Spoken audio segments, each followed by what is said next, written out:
It was supposed to be a night of laughter, shared stories, and family unity. At least that's what I told myself as I parked my car outside Mateo's. The restaurant had dim lights spilling onto the pavement, and the faint hum of jazz music floated through the air, promising warmth and connection. But something fell off before I even stepped inside. The parking lot was eerily empty. No familiar cars, no cousins sneaking cigarettes by the dumpsters, just an unsettling silence that seemed to mock me. Still, I shook it off, reminding myself that maybe everyone had carpooled or arrived early. After all, I'd paid for this dinner, confirmed the date twice with Mom, and triple-checked every detail. How could they forget? Then I walked in and froze.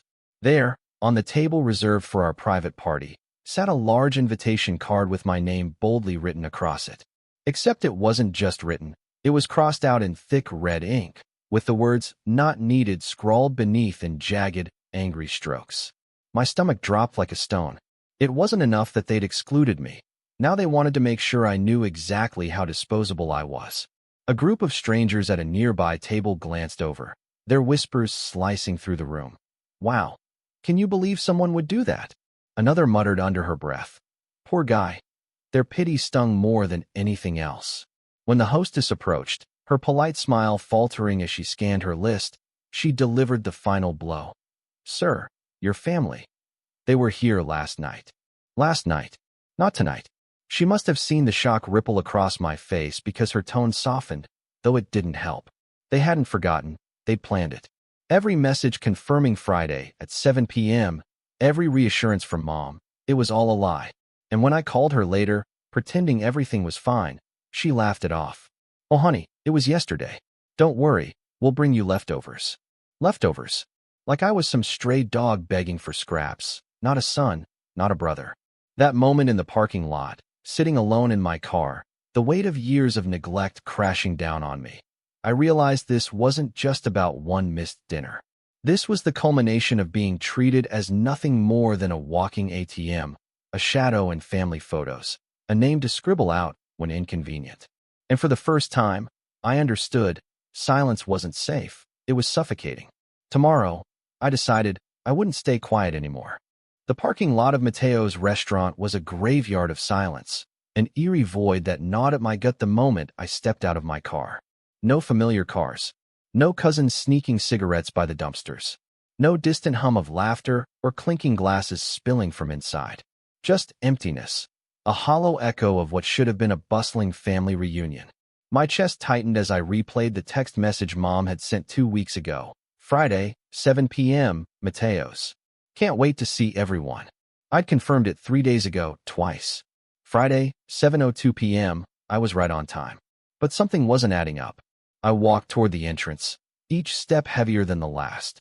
The hostess greeted me with polite indifference, barely glancing up from her clipboard. "Thompson party, private dining room," I said, trying to mask the unease creeping into my voice. She scanned her list, then tilted her head slightly, confusion flickering across her face. "Oh, that was last night." My heart skipped a beat. No, it's tonight. I paid the deposit. I booked it." Her expression shifted to pity, and she shrugged. "They were here. Big group. Cake. Place cards. You sure you're not confused?" Confused? I wanted to laugh, but it caught in my throat like shards of glass. Sitting in my car afterward, the weight of exclusion pressed down on me like a lead blanket. That's when my phone buzzed, a text from Tina.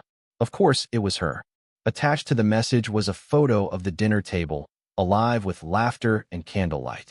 Her caption cut deeper than any knife. "En tuong min lai, Moat Katone. Who do you think you are? An accountant?" The casual cruelty of it made my hands tremble. Was this their idea of humor? Did they sit around that table, sipping wine and mocking me while I sat alone in the dark? I called Mom immediately, my voice sharper than I intended. "Where is everybody?" There was a pause on the other end, followed by her airy laugh, the one she used to deflect blame. "Oh honey, it was yesterday. We thought you weren't coming. But don't worry, we'll bring you leftovers." Leftovers. Again. Like I was some stray dog begging for scraps instead of the son who had paid for the entire damn dinner. I snapped back. "You're telling me no one thought to double-check? Or maybe send a follow-up text?" Her tone shifted instantly, defensive and accusatory. "Daniel, Stop making everything so complicated. You always overthink things. Why can't you just accept that it was a simple mistake? A simple mistake? My jaw clenched so hard it hurt. Simple mistakes didn't explain the crossed-out invitation card with "not needed" scrawled across it. They didn't explain the cold, empty parking lot or the pitying stares from strangers. And they certainly didn't explain Tina's text, dripping with mockery, or Mom's refusal to take responsibility. It wasn't a mistake, it was deliberate. Every detail screamed it. As I hung up the phone, my mind raced. This wasn't just about one missed dinner. It was the culmination of years of being treated as expendable. The late-night payments, the endless favors, the emotional blackmail, all of it came rushing back. They didn't forget me. They chose to exclude me. And tomorrow, they'd learn that I wasn't going to play their game anymore. Growing up, I was always the family ATM. Tina, the golden child, was the one who just needed a little help to get started. I was the one they didn't need much from, which really meant they didn't care enough to invest in me emotionally. At first, it felt noble. When I got my first job, Mom didn't congratulate me. She said, "Great. Now you can finally help your sister with rent." 1 month of rent turned into a year, then bills, then her dental surgery, car insurance, textbooks for a nursing program she abandoned after 1 semester, and never paid me back. Every time I brought it up, gently reminding them that I wasn't made of money, they hit me with guilt trips. "Stop being so transactional. We're family, or why are you keeping score?" Except, they refused to see how much I was bleeding, not just financially but emotionally. The breaking point came 6 months ago when I overheard their real thoughts. It was late at night, and I'd just wired $1,200 to cover yet another overdraft fee for Tina. As I walked downstairs for water, I heard laughter in the living room. Tina's voice cut through like a knife. "He's so obsessed with being the martyr. It's pathetic." Dad chimed in, chuckling. "Let him pay. He's not going to find a wife anyway. Might as well be useful." Then Tina added smugly, "If he disappeared tomorrow, I wouldn't even notice." I stood frozen in the hallway, my chest tight, hands clenched into fists. That night, I stared at the ceiling, replaying every word. This wasn't love, this was exploitation. Every dollar I gave them wasn't an act of kindness. It was a ransom for scraps of affection I'd never truly receive. From that moment, something inside me snapped. I realized I wasn't part of the family. They were using me. And now, sitting outside Mateo's in silence, those memories burned brighter than ever. They thought they could keep taking without consequence, but they were wrong. The night after the Mateo's fiasco, I didn't sleep. Instead, I sat at my desk, staring at the bill for $1,740, the cost of a dinner I paid for but wasn't invited to. It wasn't just about the money. It was about the years of being treated as disposable, as nothing more than a walking wallet. My fingers hovered over the keyboard as I drafted a message to the family group chat. "Let's meet at Mom's tonight, 7 p.m. I have something for you." No one replied. Of course they didn't. They never cared unless it involved taking something from me. By 6:58 p.m., I was parked outside their house, gripping the steering wheel. Inside, Tina was glued to her phone. Dad lounged in his recliner with a beer, and Mom fluffed couch pillows like we were hosting strangers. She looked up, fake sympathy plastered across her face. "Hi, honey. We weren't sure if you'd still be upset." I said nothing. Tina chimed in, her voice dripping with condescension. "You know we didn't do it to hurt you. It was just easier for everyone to come Thursday." Easier. The word burned in my chest. I placed an envelope on the coffee table. "What's this?" Mom asked, her tone light, almost dismissive. I leaned forward, my voice steady and cold. "It's a bill. For the dinner you all enjoyed without me." Tina laughed, thinking it was a joke. But when she saw the detailed breakdown, appetizers, custom menu, even extra charges for her vegan nonsense, her smirk faltered. Dad scoffed. "You need to drop this attitude, son. We're family, right?" That's when I reached into my bag and pulled out a printed bank statement. 5 years. Nearly $50,000. Every transaction documented. Rent, bills, surgeries, car repairs, groceries, gifts, vacations. I slid the papers across the table. "This is my last gift to you. From now on, everything comes with a price." The room fell silent. Mom's face turned pale. "Daniel, you can't be serious." I stood up, my voice cutting through the tension like a blade. "You taught me that family isn't about love. It's about money. So, I'm just following your lesson. Tina rolled her eyes. No one made you pay. That's when something inside me snapped. I pointed at her. No one made me cover your overdrafts, pay your rent, or replace your transmission. No one made me support mom's back taxes or dad's forgotten bills. I did it because I thought that's what family meant. Turns out, I was wrong. Dad's face flushed red. Watch it. I stepped closer, holding up the folder. Oh, I'm just getting started. You don't want to hear the rest? Too bad. I've lived it. Mom tried to interrupt, but I cut her off. Every time I gave, you took. And now? Now you'll learn what it feels like when I stop. The envelope on the coffee table wasn't just a bill. It was a declaration of war. I'd spent years being their ATM, but this time, they'd crossed a line I couldn't ignore. A week before the Mateo's dinner fiasco, I discovered something chilling. Tina had used my identity to open a credit card. At first, I thought it was an honest mistake, until I saw the statements. Over $4,000 in charges, including a brand new iPhone and spa treatments she proudly posted about online. When I confronted her via text, she laughed it off. Relax, bro.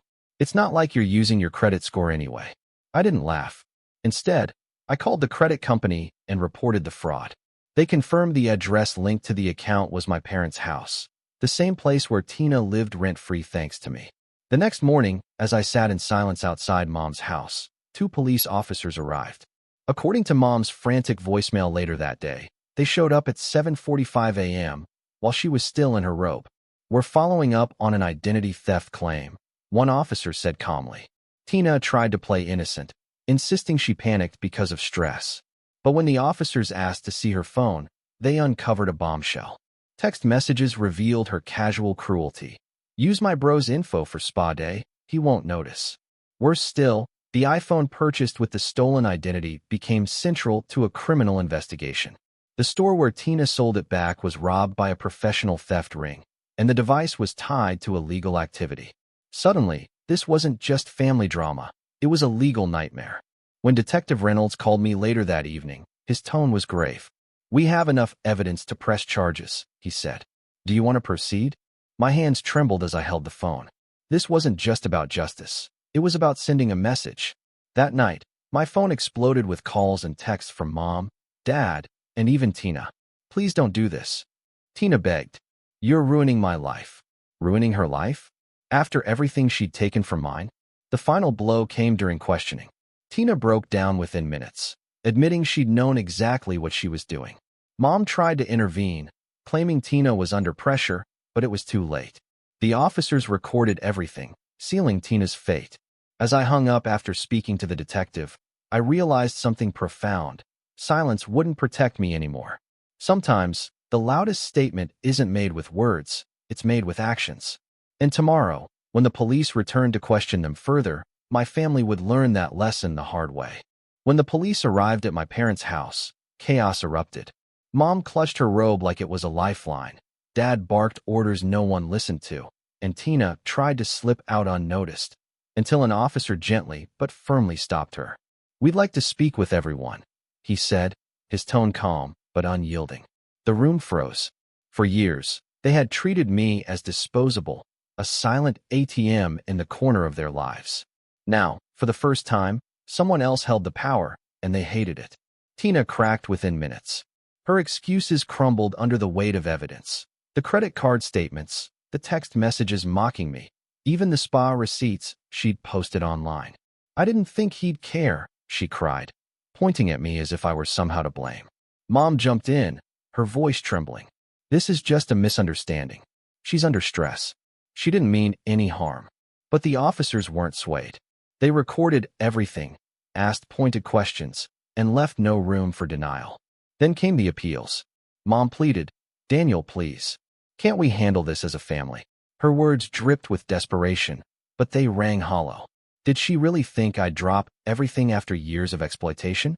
Dad stepped forward next, his face red with anger. You're making a scene over nothing, he growled. Do you want to ruin your sister's life? Is that what you've become, a monster? His words stung, but not because they hurt. It was the audacity of calling me selfish after everything they'd taken from me.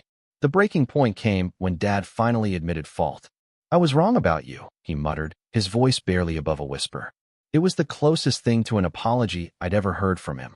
But instead of softening, I felt colder. "You had a chance to fix things," I said, my voice sharp enough to cut glass. "But you chose silence. Now it's too late." Amid the tension, Luke spoke up. Quiet, reserved Luke, the cousin who rarely said more than 2 words at family gatherings, stood and cleared his throat. "I'd like to pay my share," he said softly, pulling out his wallet. "Of the dinner, I mean. It's only fair." Everyone stared at him, stunned. He added, "And I'm sorry. I knew they planned to exclude you. I should have said something." His apology hit differently. Unlike the others, Luke didn't beg or manipulate. He simply acknowledged the truth. I nodded, grateful for his honesty. As I turned to leave, I caught a glimpse of Tina huddled on the couch, looking smaller than ever. Once the golden child, now exposed as a liar and a thief. The family dynamic had shifted irreversibly. And as I walked out the door, I realized something profound. Justice isn't always loud. Sometimes, it's the quiet moments, the admissions, the apologies, that leave the deepest scars. The final chapter of my relationship with my family wasn't a dramatic explosion. It was a quiet unraveling. After the police visit, after Tina's mask of innocence shattered, and after Mom tried to guilt me into forgiving them, I made my decision. I wouldn't go back. Not for their apologies, not for their desperate attempts to fix things, and certainly not for their money. When they sent an anonymous check covering the stolen credit card charges, I accepted it, not because I forgave them, but because it was proof that they finally understood the cost of their actions. 2 weeks later, I packed my life into a U-Haul and left for a small town 3 states away. The rent was half what I paid in the city, the neighbors waved without prying, and the silence wasn't oppressive, it was liberating. For the first time in years, I woke up without dread. No late-night texts begging for cash. No guilt trips disguised as love. No empty chairs at dinner tables where I didn't belong anyway. I spent weekends fixing up my tiny apartment, listening to music I hadn't touched since college, and rediscovering hobbies I'd abandoned to help my family. But they weren't done trying to control me. A year later, an email landed in my inbox from a lawyer representing my parents. The subject line read, "Cease and desist." Apparently, they were suing me for defamation. "Your actions have caused irreparable harm to our family's reputation," the letter stated. They accused me of spreading lies, tarnishing their name, and abandoning familial duties. I stared at the screen, a bitter laugh escaping my lips. Did they really think I'd crumble under legal threats? I replied within minutes, attaching every document I'd meticulously collected over the years: bank statements, text messages, receipts, and screenshots of Tina's smug Instagram posts. At the bottom of the email, I typed one sentence: "Try the power of truth." Their response came 2 days later, a frantic voicemail from Mom, her voice trembling with rage. "How dare you drag this out further? Do you hate us that much?" Hate? No, I didn't hate them. I simply stopped caring. And that scared them more than anything. By then, the cracks in their perfect facade had widened beyond repair. Tina, once the golden child, was now ostracized by everyone who knew the truth. Aunt Carol refused to let her babysit. Uncle Steve openly called her untrustworthy. Even Dad avoided her calls, muttering about how she'd ruined everything. Meanwhile, Luke sent me another letter, apologizing again and thanking me for standing firm. "You showed me what courage looks like," he wrote. As I deleted Mom's voicemail, I realized something profound. Freedom isn't just about leaving. It's about staying gone. They thought I needed them. I didn't. And now, they were learning what it meant to lose someone who'd always been their safety net. 1 year later, I found myself sitting in a small cafe on the edge of town, nursing a cup of coffee and watching raindrops race down the window pane. It was quiet, just the way I liked it. The bell above the door jingled softly as someone stepped inside. I glanced up, expecting another stranger, but instead, I saw Luke. Quiet, reserved Luke, the cousin who had once apologized for staying silent while the family plotted against me. He hesitated for a moment before approaching my table. "Mind if I join you?" he asked, his voice cautious but warm. I nodded, gesturing to the empty chair across from me. For a few minutes, we sat in silence, the kind that isn't awkward but heavy with unspoken words. Finally, Luke spoke. "I heard about what happened after. Well, after everything." His eyes met mine briefly, then darted away. Things aren't good back home. Not anymore. The weight of his statement hung in the air. He told me how Tina, once the golden child, had become untouchable within the family. Aunt Carol refused to let her babysit. Uncle Steve openly called her unreliable. Even Mom avoided her calls, muttering under her breath about how Tina had ruined everything. But it wasn't just Tina. Mom, who used to orchestrate every family gathering, now spent most days locked in her bedroom, blinds drawn, refusing to eat. Dad barely left the house, drowning himself in old movies and whiskey. "They're falling apart," Luke said, his voice tinged with sadness. "And honestly, they brought it on themselves." He paused, looking at me with an intensity one hadn't seen before. "You were right to leave, Daniel. Family isn't worth sacrificing your freedom or your soul for." His words hit me like a punch to the chest, not because they surprised me, but because they validated everything I'd been feeling for years. I thought back to all the times I'd convinced myself that blood mattered more than choice, that loyalty meant enduring abuse disguised as love. But sitting there, listening to Luke recount the wreckage of the family I'd once tried so hard to save, I realized something profound. Chosen bonds are stronger than inherited ones. Luke leaned forward, lowering his voice. "When you left, it changed everything. They can't ignore what they've done, not anymore. And honestly, some of us needed to see it happen. Needed proof that walking away doesn't make you weak, it makes you strong." I smiled faintly, feeling a wave of relief wash over me. For years, I'd carried the guilt of being the bad guy, the one who broke ranks and turned their backs on tradition. But now, hearing Luke's gratitude and respect, I understood that leaving hadn't been selfish, it had been necessary. As we parted ways outside the cafe, Luke handed me a small envelope. Inside was a note. "Thank you for showing me what courage looks like. You saved more than yourself. You gave others permission to break free too." Walking home through the rain, I felt lighter than I had in years. My family might have lost me, but in return, I'd gained something far greater: peace. And for the first time, I knew without a doubt that loyalty isn't defined by DNA. It's earned through trust, respect, and shared humanity.